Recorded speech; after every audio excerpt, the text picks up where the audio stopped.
ஒரு நல்ல இன்கம் வரக்கூடிய லோ பட்ஜெட்ல 50 சென்ட் ஃபார்ம் நான் இன்னைக்கு சேலுக்கு கொண்டு வந்திருக்கேங்க. கோயம்புத்தூர் ஆனைக்கட்டிலிருந்து ஜஸ்ட் 26 கிலோமீட்டர்ல 50 மினிட்ஸ் டிரைவ்ல இந்த ப்ராப்பர்ட்டிக்கு வந்துடலாங்க.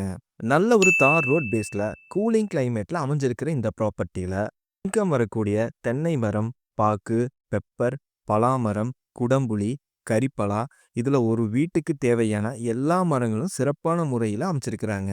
50 சென்ட்லயே 2 வீடு அமைச்சிருக்கிறாங்க. ஒன்று ஓனர் தங்குறக்கும் இனி ஒன்று லேபர் தங்குறக்கும் இருக்குங்க. ஆனால் ஒரு சின்ன பராமரிப்பு செலவு பண்ணோம்னா அழகாக ரெடி பண்ணிக்கலாங்க. லோ பட்ஜெட்டில் இன்கமோட வீடும் பல வகை மரங்களும் அமைச்சிருக்கிற இந்த ப்ராப்பர்ட்டி ஃபார்ம் இன்வெஸ்ட்மெண்ட்டுக்கும் ஹோம் ஸ்டே பர்பஸுக்கும் இது ஒரு நல்ல இன்வெஸ்ட்மெண்ட்டான ப்ராப்பர்ட்டியாக இருக்குது. தண்ணீர் வசதிக்காக இந்த ப்ராப்பர்ட்டிக்குள்ளேயே வாட்டர் ஸ்ட்ரீம் ஒன்று இயற்கையாகவே இருக்குங்க. மொத்தம் 50 சென்ட், டோட்டலாக கேட்கக்கூடிய விலை 30 லட்சம் ரூபா ஃபைனலுங்க. தாவளம் ஜங்ஷன்ல இருந்து ஜஸ்ட் 1 கிலோமீட்டர்ல இந்த ப்ராப்பர்ட்டிக்கு வந்துடலாம். இடத்தோட டீடைல்ஸ், லொகேஷன், சைட் விசிட்டுக்கு வீடியோவில் வர நம்பருக்கு கால் பண்ணுங்க.